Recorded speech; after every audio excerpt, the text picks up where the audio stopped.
अस्सलाम वालेकुम वरहमतुल्लाहि वबरकातुहू। और कैसे हैं आप सब? अल्हम्दुलिल्लाह मैं तो ठीक हूँ। उम्मीद करती हूँ आप सब भी खैरियत से होंगे। अल्लाह ताला सभी को खैरियत से रखे, सभी बीमारों को शिफा अता फरमाए और बेरोज़गारों को रोज़ी अता फरमाए। मैं तो आप सबके लिए बहुत सारी दुआएं करती हूँ और दुआओं में हमेशा याद रखती हूँ। आप सब भी मुझे दुआओं में याद रखिएगा, क्योंकि दुआओं की सभी को ज़रूरत होती है। पता नहीं अल्लाह ताला कब किसकी आमीन कबूल कर ले। तो चलिए आप मेरे साथ वीडियो में बने रहिएगा। आज हम जानेंगे कलाम पाक के बारे में। वीडियो पसंद आए तो लाइक शेयर कमेंट ज़रूर से कीजिएगा और चैनल पर नए आए हैं तो सब्सक्राइब भी कर लीजिएगा। तो चलिए शुरू करते हैं। कुरान मजीद को समझकर पढ़ा जाए या बग़ैर समझे, एक एक हर्फ पर उसके 10 नेकियां मिलती हैं। लेकिन इसमें कोई शक नहीं कि कुरान पाक में नुज़ूल का मकसद इसकी तिलावत करना, इसको समझना और इस पर अमल करना है। हज़ारों और लाखों बच्चे जन व मर्द कुरान पाक की तालीम हासिल करते हैं, लेकिन इसको समझते कितने हैं, इसका अंदाज़ा आप ख़ुद कर सकते हैं। ये सही है कि बग़ैर अरबी की तालीम और दीन का फ़हम हासिल किए हुए कुरान मजीद को मदही तौर पर नहीं समझा जा सकता।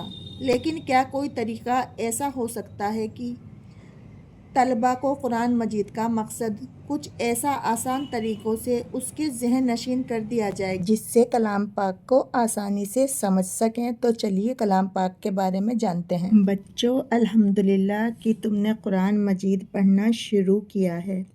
कुरान मजीद क्या है? ये अल्लाह का कलाम है, या यूँ समझ लो कि ये अल्लाह की बातें हैं जो उसने अपने प्यारे नबी मोहम्मद सल्लल्लाहु अलैहि वसल्लम पर हज़रत जिब्रील अलैहिस्सलाम के ज़रिए से भेजी, ताकि हमको मालूम हो जाए कि अल्लाह ताला कौन है, दुनिया में कौन कौन सी बातें करने की हैं जिससे अल्लाह ताला खुश होता है, और कौन सी बातें छोड़ने की हैं जिससे अल्लाह ताला नाराज़ होता है। मरने के बाद हमको क़यामत के रोज़ दोबारा ज़िंदा किया जाएगा, ताकि जिसने अल्लाह ताला और उसके रसूल सल्लल्लाहु अलैहि वसल्लम के बताए हुए अच्छे काम किए हों, उसके बदले उसको जन्नत मिले और वो वहाँ हमेशा हमेशा रहे, और जो उसका जी चाहे वो उसको मिले। और जिसने ऐसे काम किए जिनको अल्लाह ताला और उसके रसूल अलैहिस्सलाम ने मना किया, उसे उसकी सज़ा दोज़ख में भुगतनी पड़ेगी। जिसने अल्लाह ताला के साथ शिर्क किया, उसे उसको माफ़ नहीं किया जाएगा। इसके अलावा वो अल्लाह ताला रहम करने वाला है, जिसको चाहे बख्श दे। उम्मतें दुनिया में जो लोग पहले आए थे, उन्होंने अल्लाह ताला का और उसके रसूलों का कहना नहीं माना। उनका अंजाम दुनिया में भी ख़राब हुआ और मरने के बाद भी दोज़ख में जाएंगे। और वो लोग जिन्होंने अच्छे काम किए, अल्लाह ताला और उसके रसूल का कहना माना, वो इस दुनिया में भी कामयाब हुए और मरने के बाद भी उनको जन्नत मिलेगी। कुरान मजीद का मकसद मालूम होने के बाद तुम्हारे दिल में ये ख़याल आता होगा कि अल्लाह ताला कौन है। तो सुनो, उसकी ज़ात का समझना तो अक़ल का काम नहीं है। अल्लाह ताला ने अपने मुतालिक कुरान में फ़रमाया है, अल्लाह ताला एक है और वही इबादत के काबिल है।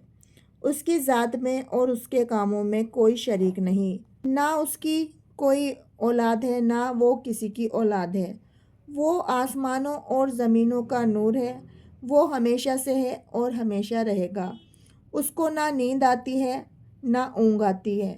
आसमानों और ज़मीनों में जो कुछ है सब उसी ने पैदा किया है। बग़ैर उसकी मर्ज़ी के कोई उसके सामने किसी की सिफारिश भी नहीं कर सकता। जो कुछ होने वाला है और जो कुछ हो चुका है, सब उसको मालूम है। आसमानों और ज़मीन में कोई चीज़ ऐसी नहीं जो उसके इल्म में ना हो। वो इसका इंतज़ाम करने से थकता नहीं। आसमानों और ज़मीन में जो चीज़ है वो उसकी तारीफ़ और पाकी बयान करती है। वही पैदा करता है, वही मौत देता है, वही मौत के बाद क़यामत के दिन फिर ज़िंदा करेगा। अल्लाह सब कुछ कर सकता है, اس کی مرضی کے بغیر کوئی کچھ نہیں کر سکتا۔ جہاں کہیں ہم ہوتے ہیں وہ ہمارے ساتھ ہوتا ہے، وہ ہمارے دلوں کی بات بھی جانتا ہے۔ وہی سب کو رزق دیتا ہے، جس کو چاہے تھوڑا، جس کو چاہے زیادہ، اس کے اختیار میں ہے۔ جسے چاہے سلطنت دے، جس کو چاہے سلطنت چھین لے، جسے چاہے عزت دے، جسے چاہے ذلت۔ دین و دنیا کی سب بھلائیاں اسی کے ہاتھ میں ہیں۔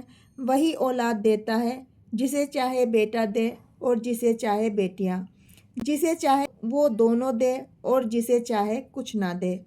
وہ کسی کو بھلائی دینا چاہے تو کوئی اس کی بدل نہیں سکتا، اور جو تکلیف کا مستحق ہوتا ہے اسے بدلنے والا بھی کوئی نہیں۔ وہ جس کو چاہے بھلائی دے، وہ چاہے جس کو تکلیف دے۔ اسی نے آسمان، سورج، چاند، تارے، زمین اور ان کے درمیان جو کچھ ہے سب کو ہماری خدمت پر لگا دیا ہے۔